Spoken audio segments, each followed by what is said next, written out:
R-Type Final 2 has a very interesting story. When IRM decided to end the classic series, the developers released one final hurrah, of course titled R-Type Final. And a few years ago, developers bought the IP and went to Kickstarter to get another game made, and the fans came out in droves to support it. And with it out now, we can see how things have grown, or unfortunately in this case, really haven't.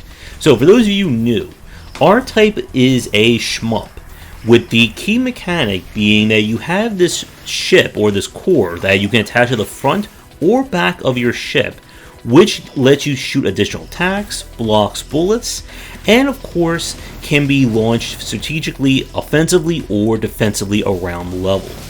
Each level in R-Type is built on fixed patterns of enemies coming out of the woodwork or corridor work, as you saw right there, to try and take you down.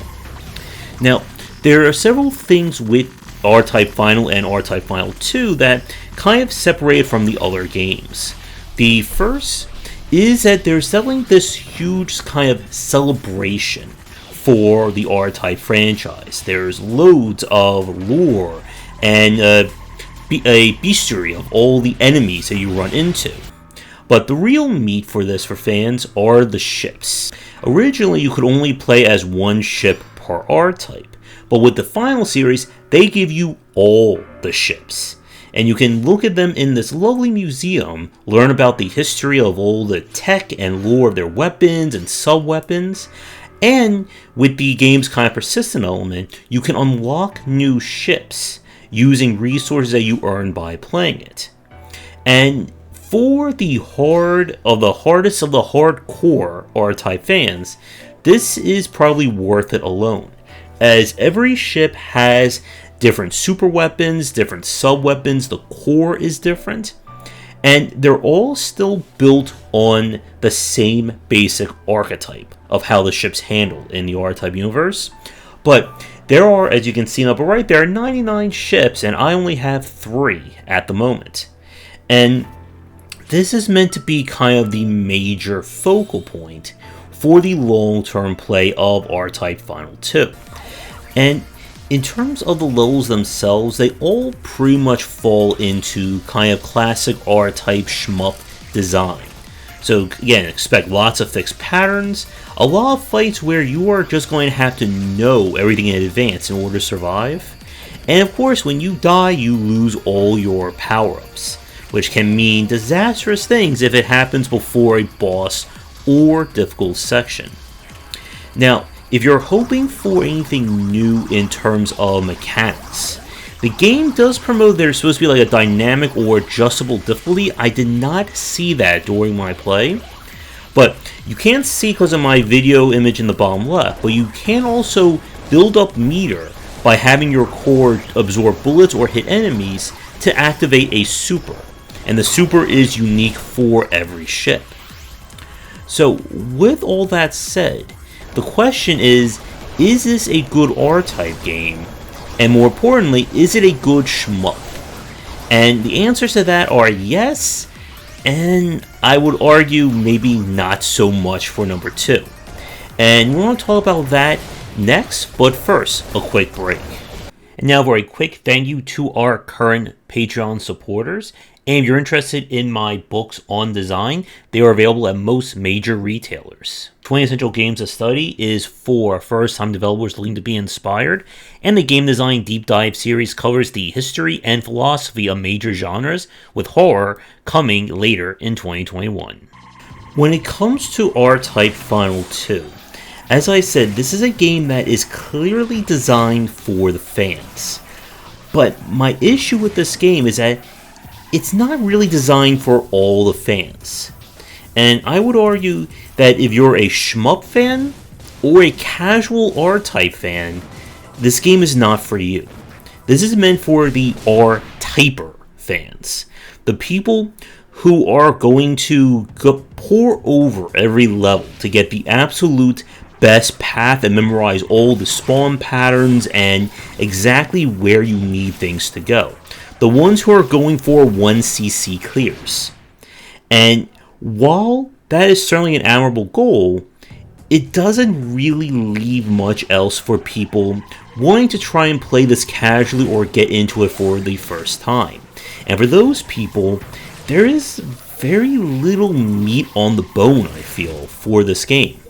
So the big thing is the difficulty. You're watching this on standard difficulty. I did try on the higher one.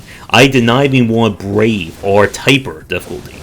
And the game, as with a lot of classic shmups, it is very punishing for casual and blind playthroughs. And I'm sure somebody's going to leave a comment below telling me that they 1cc the game on their first try. And let's just nod quietly on that comment. But this is very much a series, or this is very much a game that is meant for masters only. And the level design itself is just all built on that, with everything, again, designed around fixed patterns.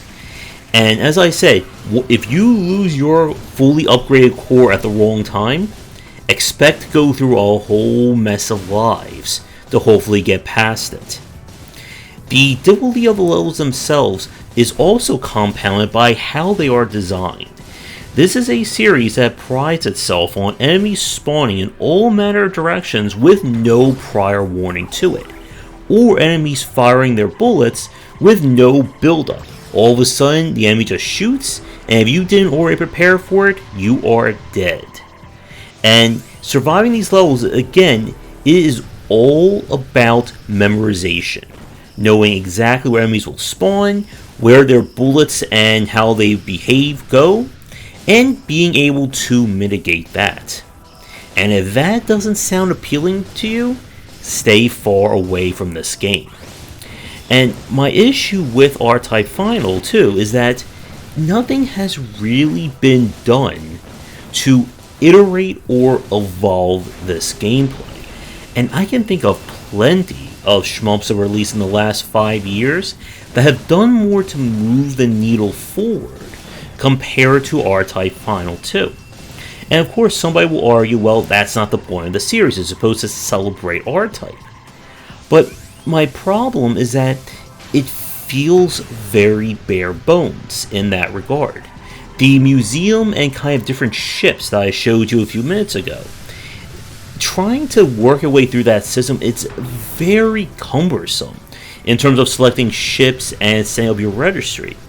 And there's so much more potential to offer different modes, different collectibles, different rewards for going through that museum. And the game just seems to have messed up on that point. The levels themselves, I really don't know how they would play very differently as you get further into them or into the higher difficulties, other than just throwing more enemies, or just giving you far less continues to play around in. And what you're watching here is the final boss of the game, and I think this final boss was easier than the entire level that preceded it. And unfortunately, this is where my issue is with this game, is that R-Type Final 2 doesn't feel like a sequel to R-Type. It feels more like a fan game made by R-Type Final hardcore fans for hardcore R-Type Final fans. And if that doesn't sound appealing to you, you are not going to enjoy this game. But if it does sound like something you're going to enjoy, then you are really going to find a very challenging time for you. And as a final point that may lead to some controversy, this is a game with only 7 levels in it. And they're selling additional levels as DLC. And the DLC levels, I believe, are just remakes of classic R-Type levels. So I'm not sure what exactly is coming that is going to be, completely new and original. And for me, I just don't feel that desire to say, I want to replay these 6 levels with 98 more other ships. And it's a shame because the idea of having all these ships with different abilities and kind of changing your whole strategy is a good idea, but I just feel like the game doesn't capitalize on that. And I'm curious what people think about that in the comments below. But with all that said, R-Type Final 2 again This is a game made for R-Type Final fans. If the thought of playing this game along those lines doesn't appeal to you, or if you're more used to some of the more innovative or modern shmups, then R-Type Final 2 will not work for you. But again, this is meant to celebrate the franchise and celebrate for the most hardest of the hardcore fans. I would like to thank the developers giving me a press key to check this one out. If you'd like me to go to your game in the future, please get in touch. But be sure to visit our Discord and Patreon link down below and come back for daily discussions on game design here and on game wisdom, where we examine the art and science of games. Until next time, take care.